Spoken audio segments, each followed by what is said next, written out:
Hello, hello. Welcome to the Five Talents Podcast. I'm your host, Abel Pacheco.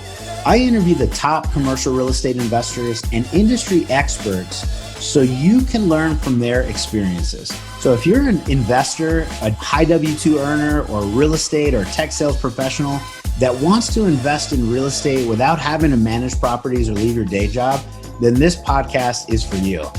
Or if you're already investing in real estate, but you're doing it part-time and you want to become a full-time multifamily or full-time commercial real estate investor, this podcast is for you too. You're going to learn a ton. You will learn from real-life multifamily investors and other professionals in the industry. They're going to share their blueprints for success, and I'm super excited that you're here. So I hope you enjoy the show.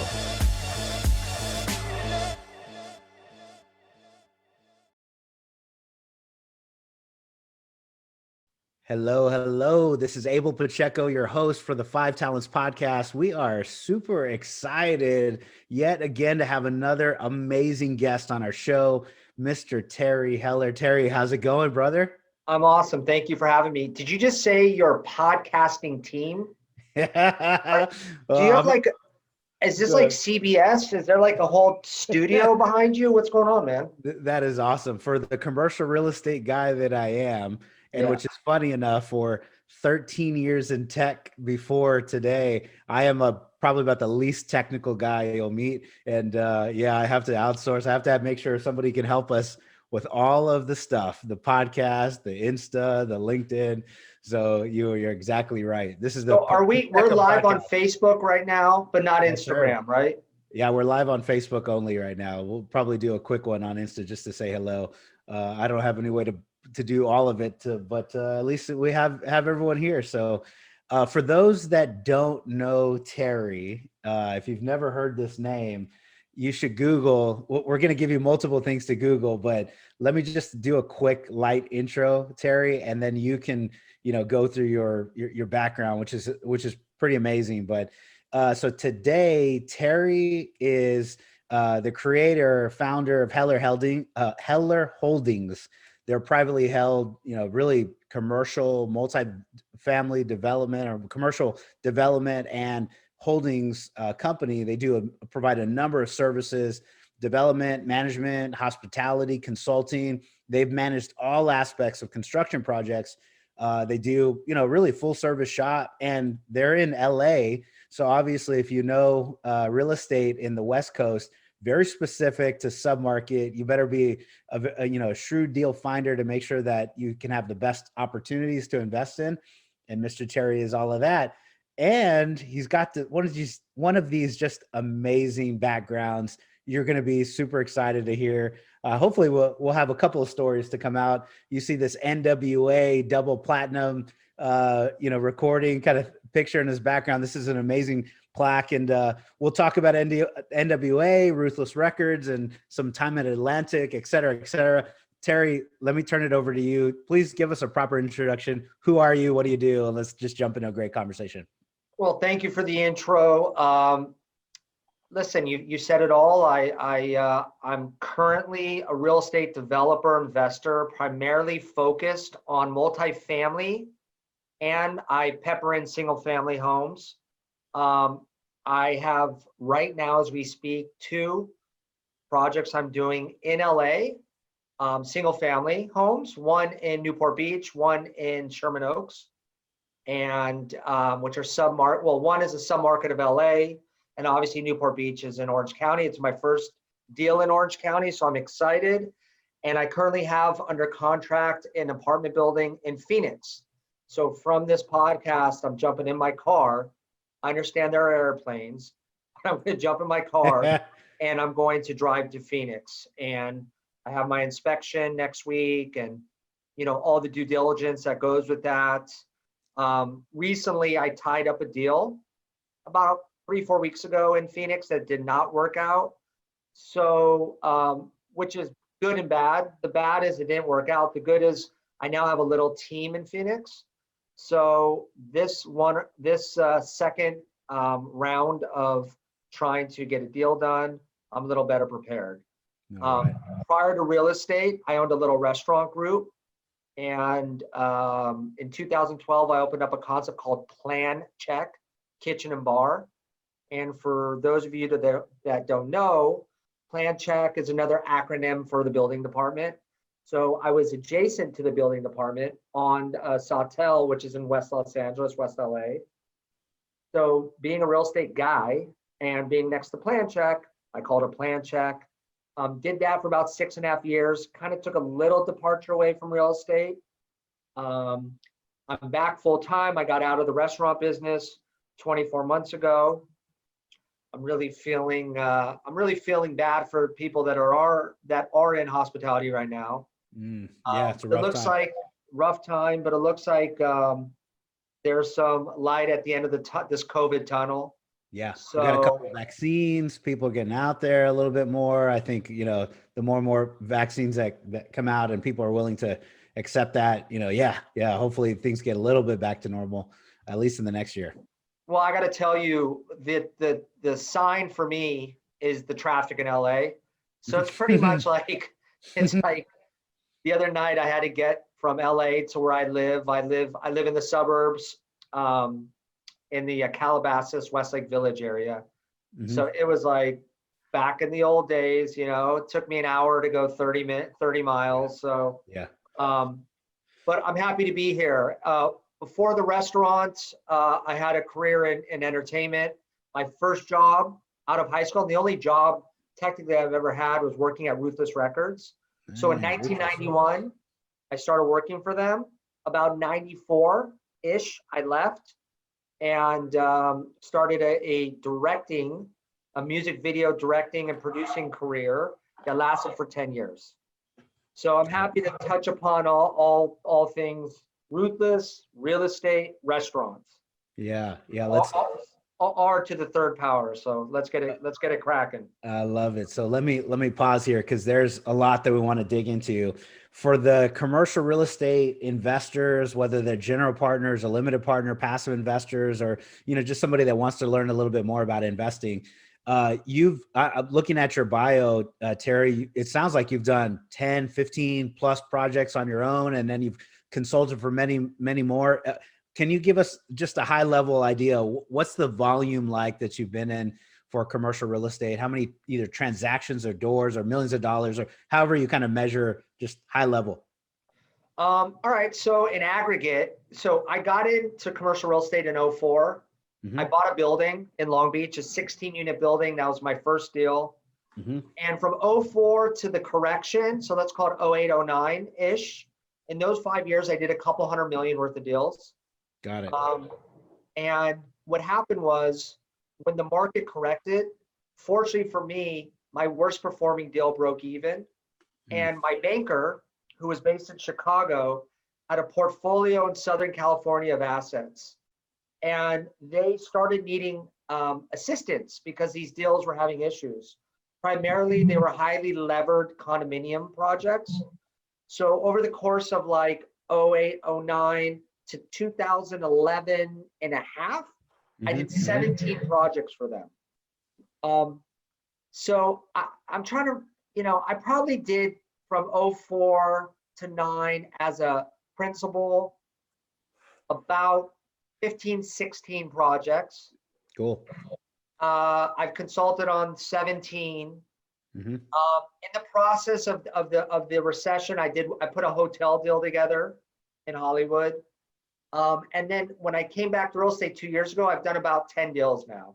So in aggregate, I've done about 25, 26 deals. Yeah, I've done a bunch of stuff. But what's crazy is I've only been in real estate, if you add up 7 years, I feel like a lot longer because I took that break of 6 years. But yeah, I've done a few deals. That's awesome. Couple $100 million to start out with, and then a couple more, a dozen or so plus projects, and overall many, many multiple transactions. So we can learn a lot from you. And then I don't interview too many people that are in the West Coast as their target market. It's just not, it's probably part of my network. I'm in Texas and I end up, interviewing a lot of people that are investing in Texas or at least the Sun Belt. But you're investing where you live there in California. So obviously it's worked for you, and you've got to know the market, sub-markets, and that type of thing as well. Yeah, I mean, listen, my I guess playground, if you will, or where I invest is primarily in LA. Mm-hmm. So, we're subject to rent control, which you guys aren't as lucky as us to have that. Yeah, right. That's one way to say it. Yep. So yeah, it's definitely a different ball game investing in LA and California as a whole. Yep. So just going to Phoenix and trying to navigate those waters is like I've been playing in the NFL, and now I'm playing Pop Warner, but I'm still an NFL athlete. I'm not saying it's easier finding deals, because Phoenix is one of the most heated markets on the planet right now. Yeah. But just dealing with the city, for example, I have a project right now in Sherman Oaks. I'm 7 months into plan check to get a basic permit to expand the house, to add on 906 square feet to an already 1,192 square foot home. In addition, I'm taking a garage and converting it to an ADU. I don't know if that's a term you guys do, but accessory dwelling unit, not as common in Texas, but we understand the process. It's something with a full, for those that are listening, full kitchen, full bath, full bedroom, but it's almost like it's a dwelling that's in the same zoning area. So if I had my house, for those that are in Texas with a big backyard, you could put this other little small casita, if you want to call it that. Right. And it's, it's all ready to go, but it's still, it's not another house. It's on your same zoning. So rough speaking, but yes. So I believe the concept was there's a housing shortage in California. There was legislation to pass these ADUs in a timely, efficient manner. So the irony is I got the ADU approved really quick, but the permit on the main house isn't approved. So I'm doubly screwed. But that's awesome. The whole concept is essentially someone could live in the home and have another person live in the ADU. But I think somebody that buys this property will, and especially like in this COVID world we're in, will use the ADU as an office. We'll use it as a gym, just as a separate living area from the main house. I definitely see a family moving into this house. But nonetheless, I'm excited to do my first project in Phoenix. I'm really trying to establish a presence there. So I was already on my way there this week, with or without this deal under contract. But now that I have it under contract, I have even more reason to be there. And I definitely see a future for Heller Holdings doing single family and multifamily projects. Frankly, I'm opportunistic. Right. So I would do retail, I would do creative office, I would do hotel. I mean, I would do, pretty much anything that there's an add value component, right? So. Got it. Hello. You're listening to the 5 Talents Podcast. I'm your host, Abel Pacheco. If you're enjoying this podcast, then I know you're serious about achieving financial freedom. Are you ready to create your own path through multifamily investing for yourself and your family? Then I know you're going to appreciate our Investor's Guide to Multifamily Investing. It's titled Tackling Commercial Real Estate the Easy Way. We use this guide to invest ourselves in $93 million worth of real estate. So we're going to show you the basic mechanics of multifamily syndications and how to evaluate your next passive investment opportunity. So the best part, if you subscribe to our podcast now, leave us a review and a rating. I'm going to give you a free copy of our ebook. So please take a moment to do that now. Once you've done that, go to 5tcre.com/ebook, 5tcre.com/ebook. Make sure to let us know you left a review, and we're going to send you a free copy. So thank you so much for subscribing to the 5 Talents Podcast. We really appreciate it.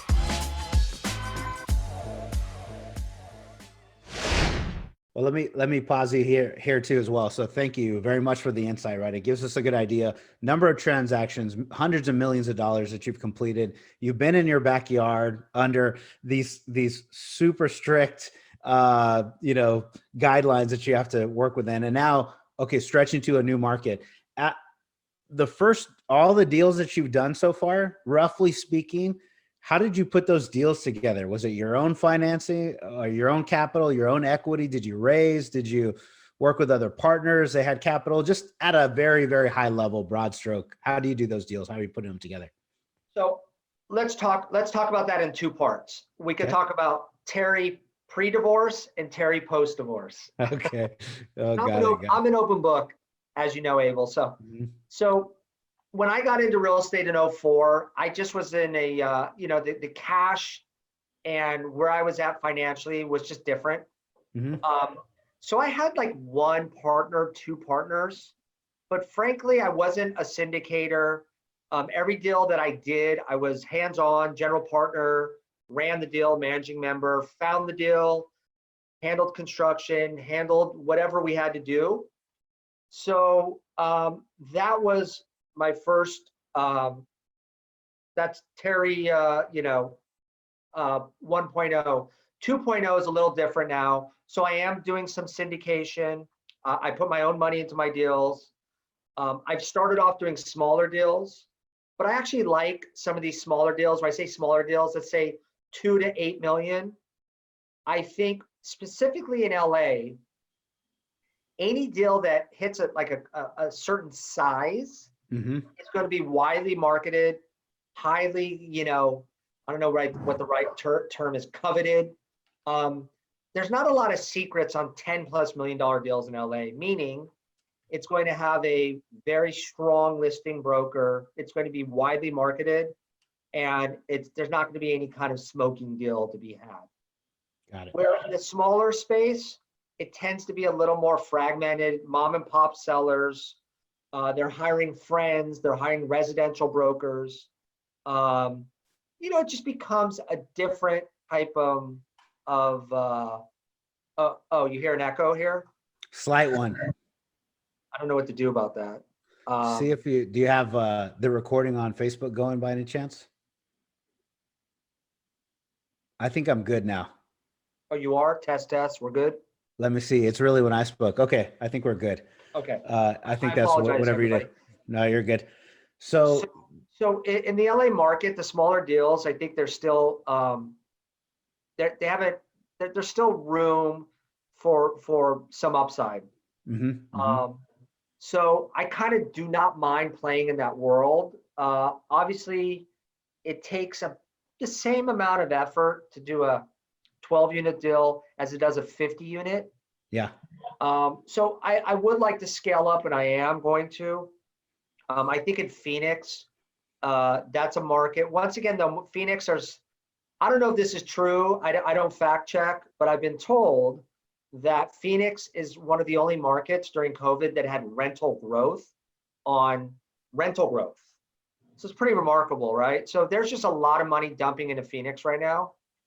So I would like to do 50, 75, 100-unit deals, which I will be syndicating. But those are, once again, a lot of eyeballs on those. So Yeah.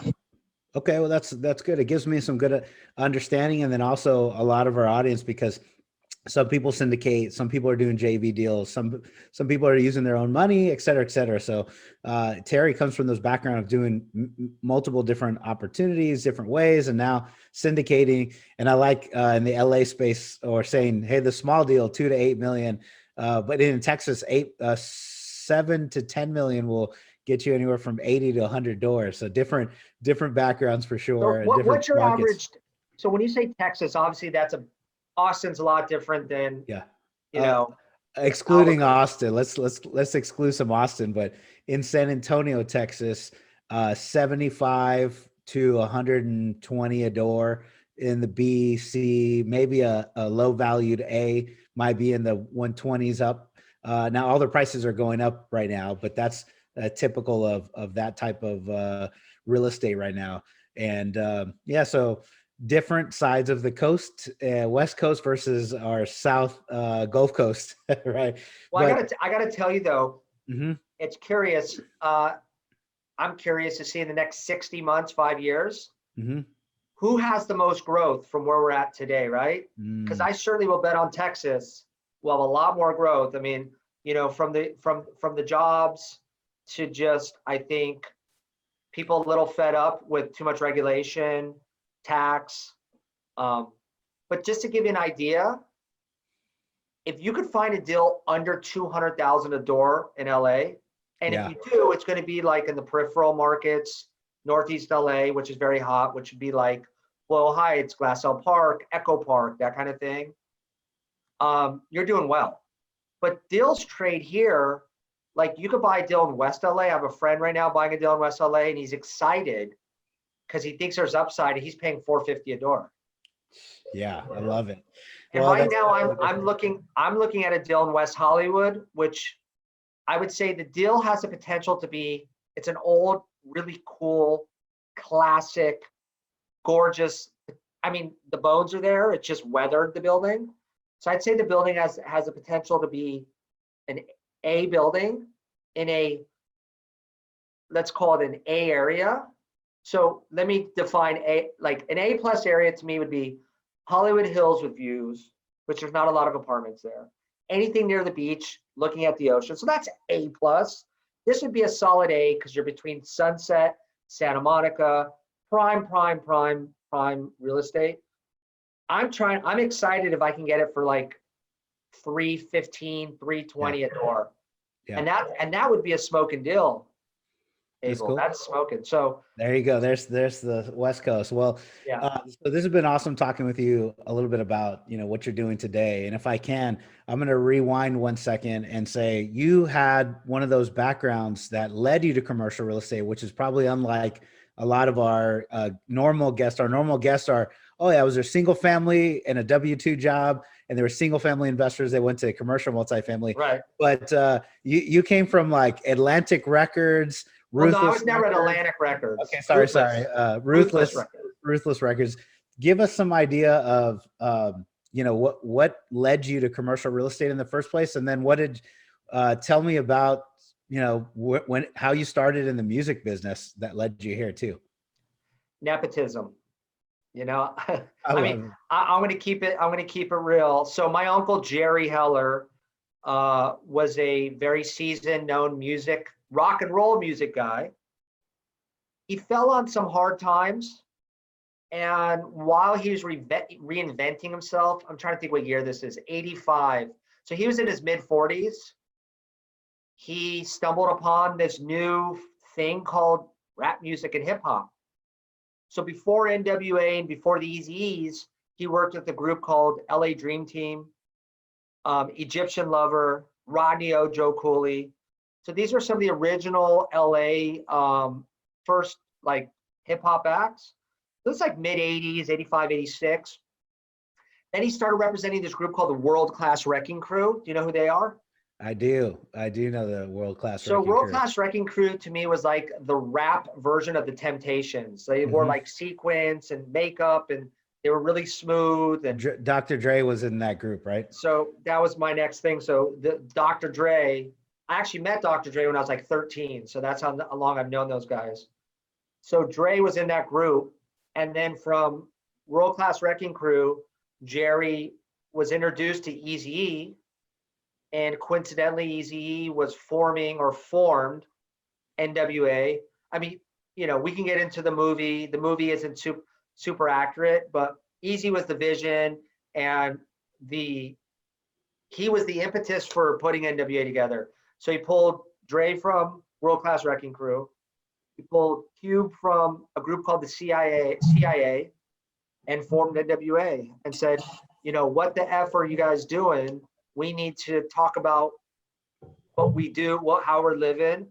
And definitely even though Cube is portrayed as like a street guy, Eazy was definitely the most street guy in the group. So he definitely brought that swag and that street mentality. And I was there from day one. I was there. How old were you when I you met Dre in 85, 86, so like 13. And then I want to say I met Easy like 87-ish, 86, 87. Yeah, I was just a little kid hanging out. I would literally hang out with Dre. Dre used to call me, yo, man, come to my house, because they all lived in the suburbs where I live now. Yeah. And once they started making some money, they moved out here. And Dre, I would go over to Dre's house and he'd play me like, the next NWA. He'd pay me not straight out of Compton, 100 miles a run in the EP. And I never understood. I just thought he liked hanging out with me. But years later, I figured out he was a smart dude. I was a demographic. I was a white kid living in the suburbs buying the records, right? Wow. So Yeah. he literally, I think, was looking for feedback. And I was like unfiltered. I felt super comfortable. These guys weren't superstars to me. They were just like my friends.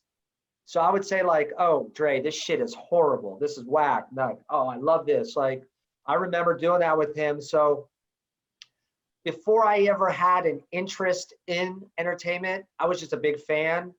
And I was one of the first white kids that I knew that really understood and were immersed into hip hop culture. So. And so you grew up all in that space. Your uncle's, doing deals with everyone.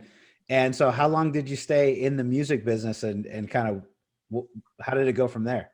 So right out of high school, I went to Easy. I went to my uncle and said, I want to work part-time because I was going to Pepperdine. And this was right out of high school, but a couple years later, I was about to go to Pepperdine. I had no college fund, no money. Honestly, people just assume like, my parents had dough, which they didn't. Jerry was my uncle. He never had kids. He was really like a second father to me, but there was nobody really there to pay for my schooling. So I was like, shit, I got to get a part-time job. I went to Jerry, hey, I'll be a gopher. I just want to be around it. Let me come to the office was in Woodland Hills. Woodland Hills is not far from Pepperdine and not far from where I lived. So he said, yeah, talk to Easy. He's the boss, which he was. I went to Easy and they gave me a job. And I started off, I still have the paycheck subs. I wish I had them because I could hold them up and show you, making $100 a week. So that didn't pay for much of Pepperdine, but I quickly, learned the ropes, got super aggressive, and convinced Easy to let me be what you call an A&R guy. And my job was to find talent. And the first group I signed as a manager and to Ruthless Records was a group called the At Band Clan that later became the Black Eyed Peas. They never came out on Ruthless, but that was the first group I signed. Yeah. I think I kept hearing A&R. What is A&R? Artist and repertoire. Okay. So it's just a fancy word for like a talent scout. I that's where I confused it earlier. I go, AR, yeah, it's probably something else. So you were finding new talent for and with, all of these cats and Easy and that kind of thing. So what happened was Bone Thugs came around in Harmony, and Bone, I was bone, involved bone, with those bone, guys. bone. Exactly. When I was in high school, we're like, bone, bone, bone, bone, bone, bone. You guys have got to forgive me for my singing. I'm horrible. Yeah. But that's what I grew up in high school listening. In middle school, it was Easy, NWA, and then high school was Bone Thugs and Harmony, et cetera, et cetera. I'll give Easy the credit for actually discovering them, but I was the first guy to really hear them. And they started harmonizing. There's a whole story behind that. But yeah, what happened was, Ice Cube left Ruthless, talked a lot of crap, a lot of shit talking about Easy, a lot of dissing. Then Dre left with the whole Suge Knight stuff, which I was part of. I was there. Yeah. So I think Ruthless as a company was at a crossroads, pun intended, thinking about Bone. And the crossroads was a lot of talent left. We need to find new talent. So Easy went on a signing spur and signing a bunch of talent. So Bone, out of this 15, 20 acts that Easy signed, was one of them. And I just gravitated to them because they were incredible. Yeah. And because nobody is really super focused on them, I was able to convince Easy to let me direct their first music video. There you are. So director Terry, huh? So I had no film experience. I never picked up a camera. I did not go to film school. I didn't even have a desire to be a director. But Easy showed me, he said, hey, you need, because I was involved in the marketing and trying to help get them promoted. And this is before their first EP, Creeping on a Come Up. And Easy's like, hey, here's like 3 reels of directors, pick which one you like the best. And then let's go do the music video. I said, okay. I said, what's the budget? He said, I think, I'm trying to remember the numbers, but like 75 to 100 grand was the budget, which was not a lot of money back then. People were spending a lot more money on videos, but it was appropriate for a new artist. So I looked at the reels. Honestly, nothing moved me. And I went back to him. I was like, listen, these guys are all whack. I could do a better job. He goes, what do you know about directing? I said, listen, let's go to your house. He owned a home in Norwalk. That was his first house he bought before he moved to Westlake Village and then ultimately Calabasas. And we shot this little promo where they're around a trash can and we lit the oil drum, like one of those oil drums on fire. And they started harmonizing like the East 99 is where you'll find it, all that. I love it. Yeah. So I shot that. It came out really cool. And Easy's like, all right, you're doing it. So I went to Cleveland, directed their music video. That was a whole story in itself. And my family's from Cleveland, so I was excited to go. My dad, Ken, and my uncle Jerry were from Cleveland, so had some family and history there. So the video came out. It became one of the biggest hits of the year. Mm-hmm. And being the opportunist that I am, I said, bye, Ruthless Records, opened up my own company called Clever Films, started a production company, started directing music videos. And ultimately at the pinnacle, we were, doing 20, 30 jobs a year. I had 15 directors and really never loved the business. I was the one guy, everybody was trying to get into the business. I was the one guy trying to get out. It just wasn't for me. It's funny, Abel, I would run ads for interns because I loved, in the entertainment business, you had interns and I would literally have 100 people respond, right? When I started my real estate company in 2004, I'd run an ad for an intern. I'd have 2. Different world. But I looked around and all the people that I really admired in business and the people that were true, not the rich people, but the wealthy people, all seemed to be in real estate. Yeah. And I always had a passion for real estate. When I was 13, 14, I had a little motorized scooter. I'd go to open houses. Actually, at one time thought I wanted to be an architect. So there was something really appealing and something that really pulled me to that world. And I just loved it. Sometimes I think about, well, if I didn't get out of entertainment, what could have, would have, but entertainment was that was really my college and education. And dealing with guys like Eazy-E and Puffy, because remember I was directing music videos for other people, and Jay-Z, Puffy, P. Diddy. I was about to ask you, who are some of the people you directed those videos for? You Wu-Tang Clan, Inspector Deck, Ghostface Killah, Jay-Z, Freeway, India Irie. We produced for Linkin Park, Celine Dion. We did Coke commercials, Toyota commercials, like everything. Ton of videos, yeah. Ton of stuff, ton of commercials and videos. That was such a great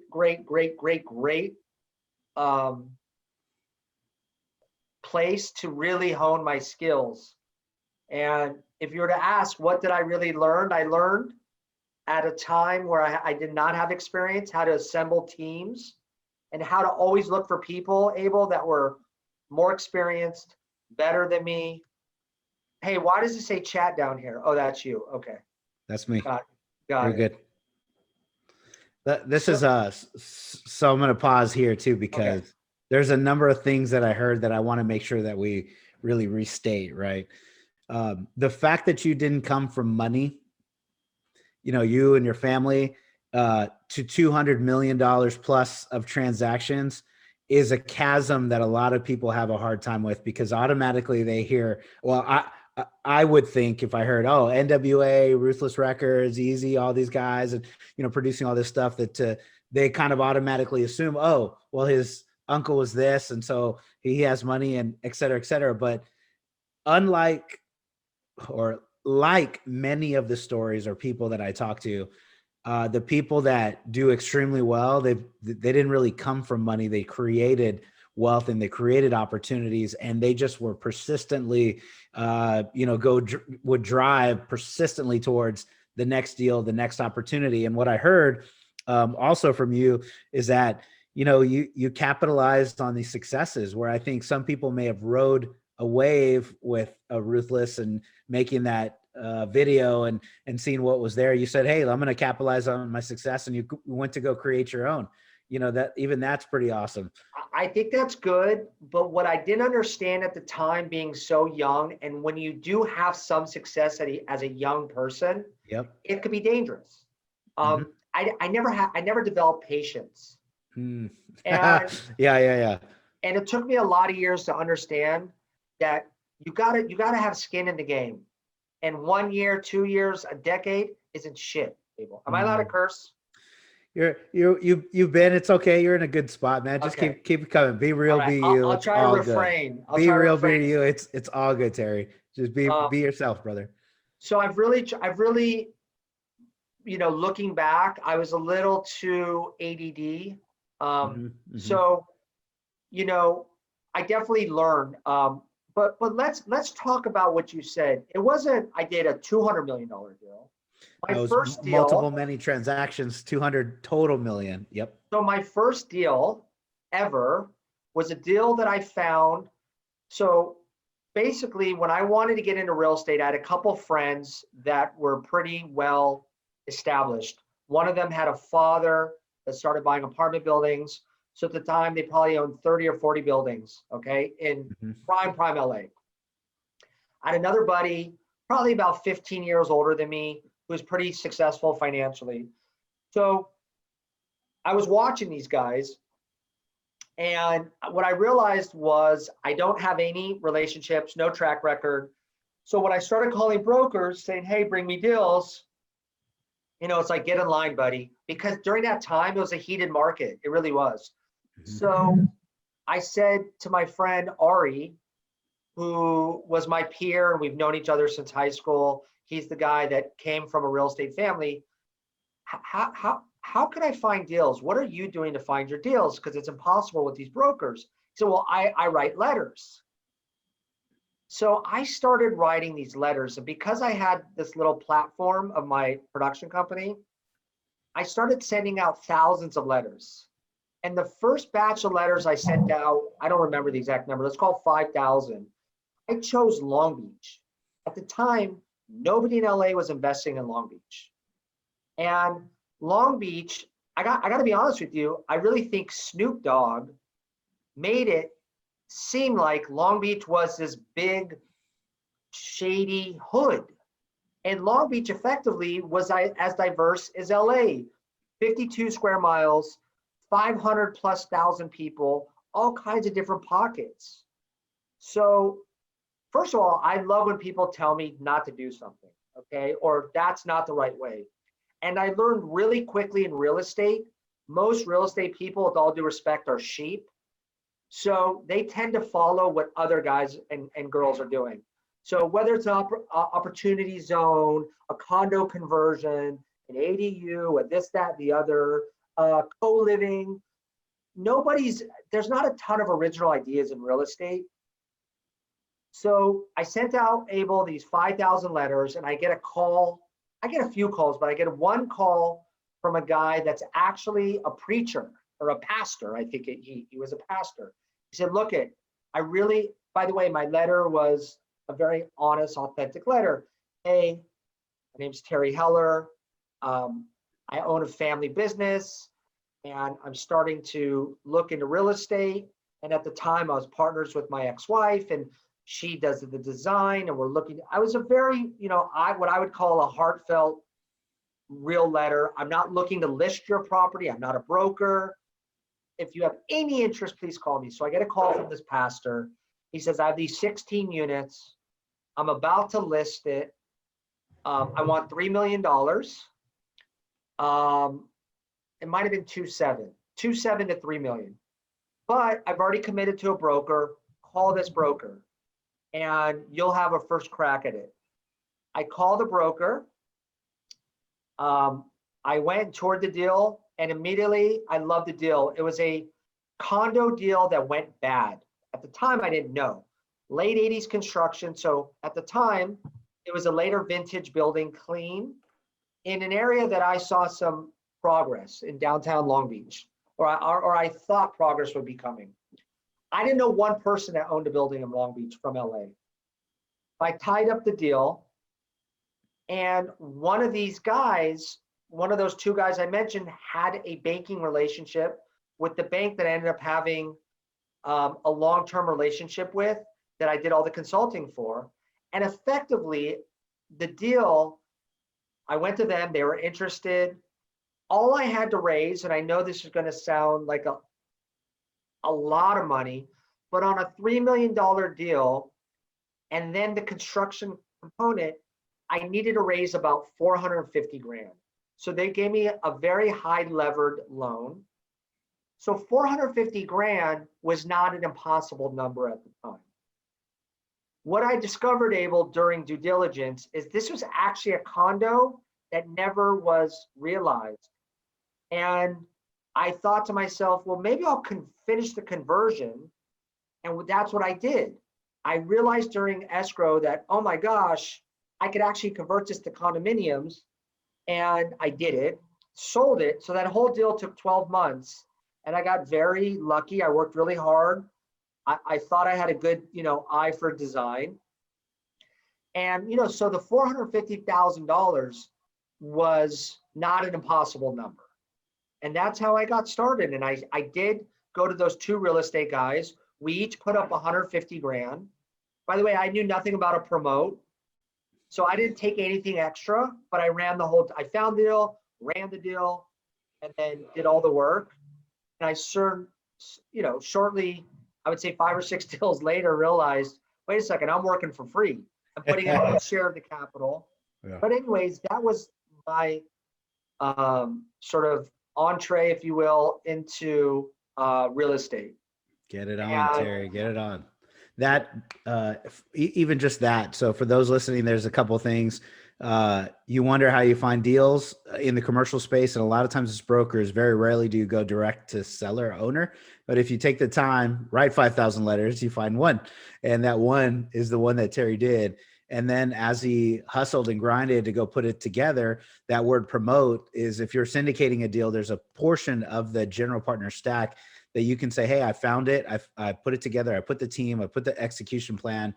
We are operating it. We're, going to do the work. So I'm going to take a piece, and that's, or sweat equity in the single family world, they kind of say, or promote. It's a portion of it. And so Terry was just kind of putting it together and, doing the first one, but that led to 17 projects later, hundreds of millions of dollars, and just, getting after it, one after one after one.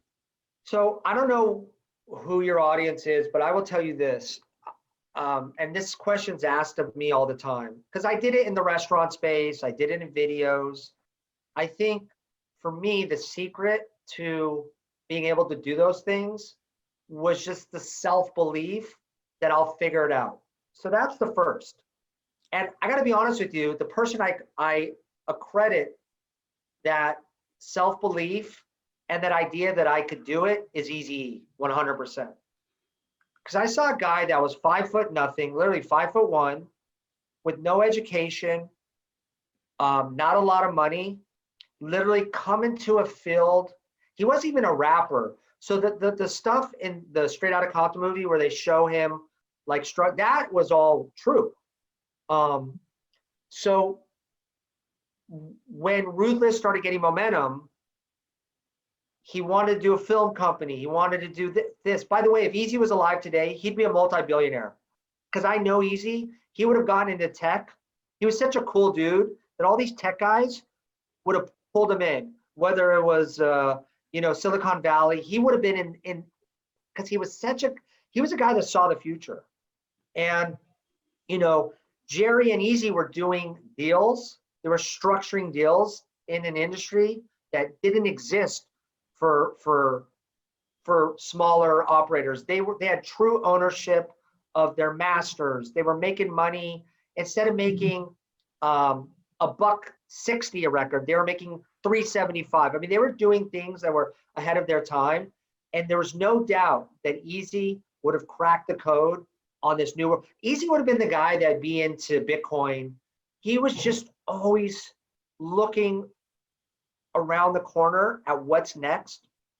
And he had the guts and the vision to pursue it and had no fear. So circling back to people that are interested in breaking into real estate, there's many ways to break into real estate. You know, one of the greatest ways you can break into real estate is becoming a broker, right? All you have to do is get your license, hang your license somewhere. I think that's a phenomenal way to learn the business. But ultimately, what people do in real estate, and I do it to a degree, Abel, is they look for those things that are going to prevent them from doing a deal first. For example, hey, I want to go do a $50 million deal. I need to raise 15 million. How in the world I'm going to raise 15 million? So I'm not even going to do it because I already know I can't. That's what I block, right? So what I always say is you need to, you know those open signs and closed signs in the storefront of a window? Yes. You need to metaphorically put that in your brain. I'm open for business. I'm not thinking about being in real estate. I'm not trying to be in real estate. I am in real estate. I'm going to go tie up a deal, albeit $100,000 deal, $1 million, whatever you could, you know, every market's different. I'm going to tie it up, meaning I'm going to put it under contract. I'm going to convince somebody to allow me to buy the deal. And the reason I was able to convince somebody to buy a deal is because I took initiative and put those letters out. And this pastor liked my letter, felt something, and this broker had to talk to me. But I told the broker I had enough sensibility to say, look, I'm not representing myself. So you can represent me too. So now you don't even have to market the deal and you're getting two. So you got to find that little thing that's going to get you the deal. Once you have that deal, you have to tell yourself, I'm going to go raise the money. That's it. Do or die. I'm going to do it. I'm going to raise that money if you don't have the money. And I'm telling you, it's a constant battle I have internally as I'm trying to scale my business. And we all do. But the biggest thing you got to do is put that open sign in your storefront window and say, you know what? I'm in business. Boom, boom, Terry. I love it, brother. Thank you so much. This has been awesome. I sincerely appreciate it. I'm super inspired. I think I want to go send out 10,000 letters right now and go take some calls, man. I'm super excited, you know, just giving us a few minutes. And I know we're pretty much at our time. I don't want to take more than you've allotted, but it's been a great conversation, brother. What is there anything that you were hoping I asked, anything that we didn't talk about, anything that you wanted to bring up, that you wanted to bring some additional exposure to with the rest of our time? I mean, listen, I'm always an open book. I'm always here to help people. You know, one of the things that, in addition to the open sign in the window, you also have to be open to opportunity. So I was the guy at Ruthless Records at 18 years old, 19 years old, taking everybody's call. And it was annoying. Remember, we were the most successful independent record company in the world. You can imagine how many people sent me demo tapes and wanted to talk to Easy. And, you know, and that's how I discovered Black Eyed Peas. And that's how I got put on Bone. You have to be open to the idea of opportunity. So I'll talk to anybody. I'm not going to let you bullshit me and waste my time, but I'll talk to anybody. To this day, you DM me on Instagram, Terry_Heller, and you want to ask me a question or you got an opportunity, I'll talk to you. I mean, I still probably get, and I'm not flexing here, but I still get a lot of interest in the music stuff, especially when the movie came out. And you know, people send me demos still. Now you don't have to mail it. You just digitally send it. And you know, I'll just say, look, I'm not in the music business. I can't help you. But I'm always open for the possibility that you never know what's out there for you. I may get a call from somebody that has an aunt or uncle that's selling a 30-unit building that I make more money on that deal than I've ever made. So I think a lot of people, as they get more success, they tend to get closed off.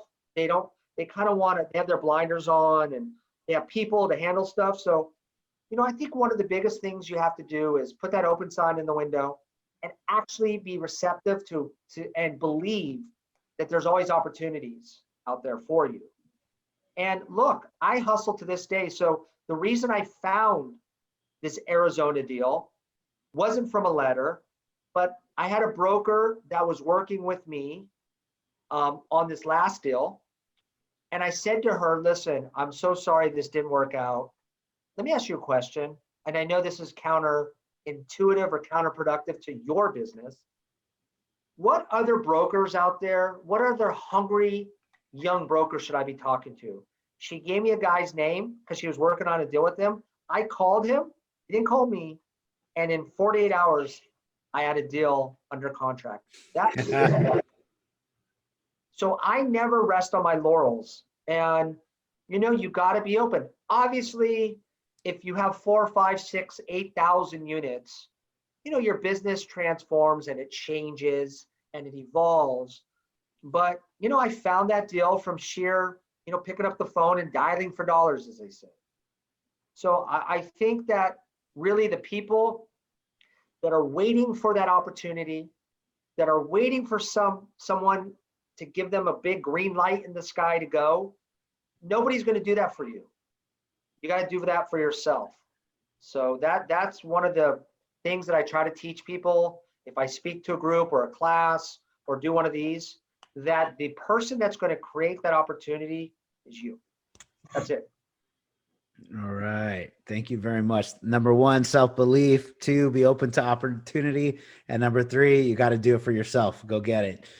Terry, this has been awesome. If anybody wants to reach out to you, to either to get into your world, invest with you, or potentially send you a deal to look at in your markets, et cetera, where do we get in touch with you, and who do you actually want to reach out to you?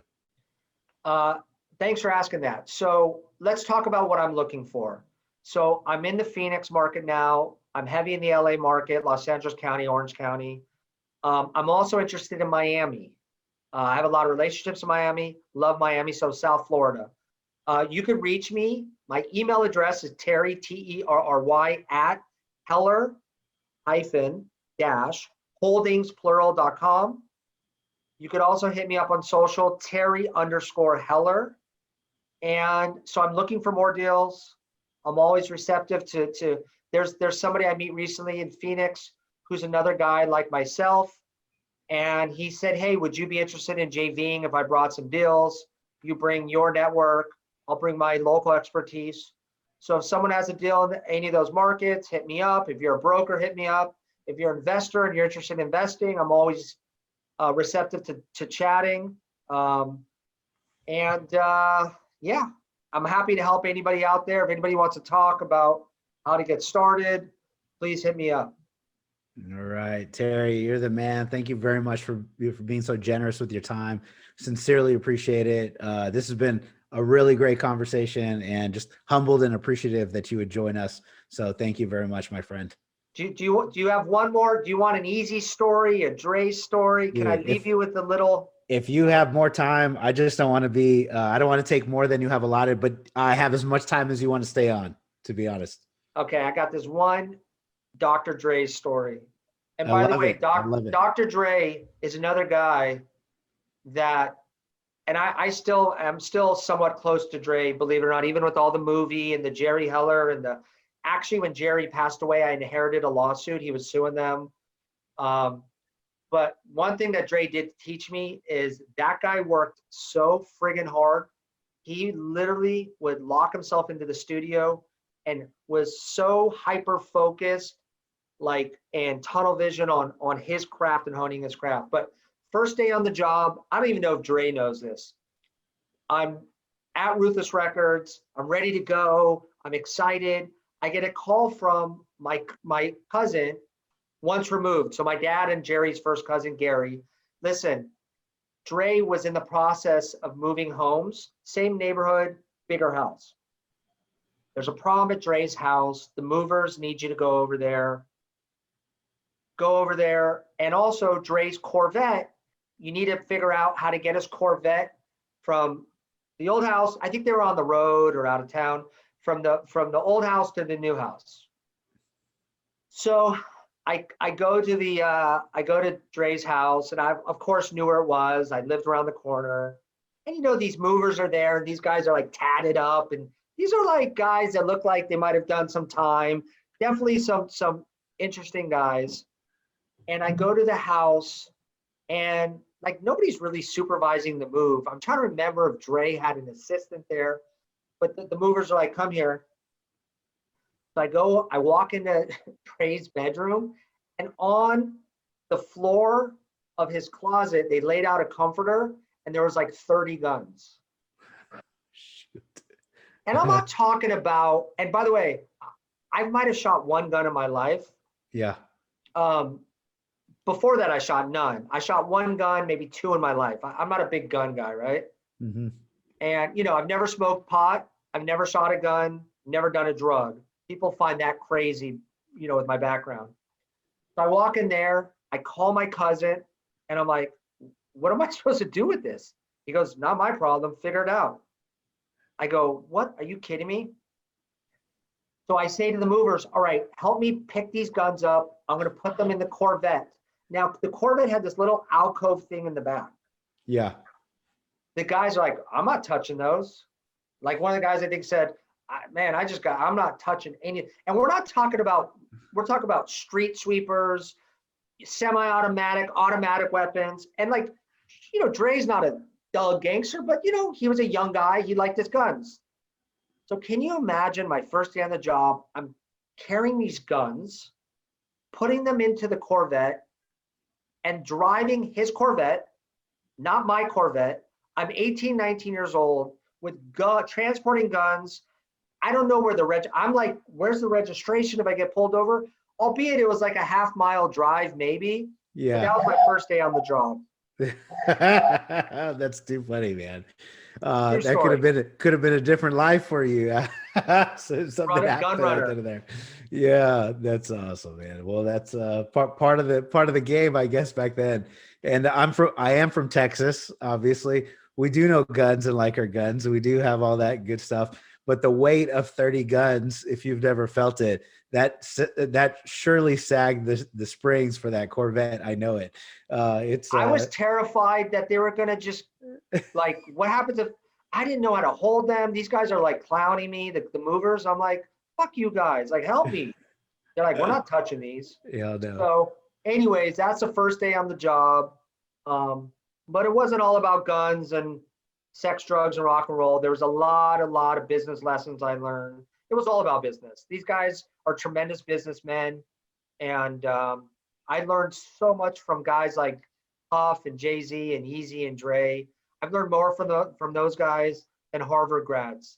So, and there's a reason why, you know, you look at Jay-Z and all these guys and look what they're doing and the billions of dollars they're generating. And, you know, when you combine that hustle with that street mentality and then that desire to win, man, that's unstoppable. So yeah.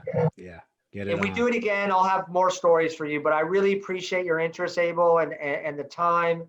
And I love what you're doing, man. I'm watching you on Clubhouse, and I might have to take a trip to Texas and you show me how you do it out there, because I'm very curious. Definitely. Yeah. We'll definitely have to do some Texas time over here, and we'll love to walk a few deals and just hang out for a moment, man. So that would be awesome, Terry. So I look forward to meeting you in person. Listen, thank you so much again, and God bless. Thank you. God bless you. Well, thank you very much, Terry. For those listeners, if you want more amazing guests like Terry in the commercial real estate, the investing side, and now the entertainment business, please go subscribe, like, rate, a review, all the things on our podcast. Leave us a written review, and then reach out to Terry. He's if you're the right person, either bringing him a deal or investor on those opportunities, he'd love to hear from you as well. And we'll put his contact information in the show notes, so that will be there in the formal side of it once our podcast is live. If you caught it on Facebook now, then you just got a little unedited, raw, uncut version. So we look forward to having you on in future episodes. And again, my name is Abel Pacheco. I'm your host for the Five Talents Podcast. Terry, thank you so much. Thank you, guys. Appreciate it. Bye-bye. Thank you for listening to this episode of the Five Talents Podcast with your host, myself, Abel Pacheco. Each week, we're going to bring you interviews from industry experts and commercial real estate investors who followed their dreams and achieved massive success. Before you leave, let me ask you a few questions. Did you enjoy this episode? Did you learn something valuable? Was your mind stretched to what's possible and what you can achieve? Do you want other experts just like the one you heard today? If you answered yes to any or all of those questions, then please take a moment to subscribe to the Five Talents Podcast, give us a 5-star rating, and most importantly, leave us a written review. Tell us what you liked, tell us your favorite guest, give us any feedback. I'm excited to learn and improve so you can get a more valuable show. So thank you again for subscribing to the Five Talents Podcast.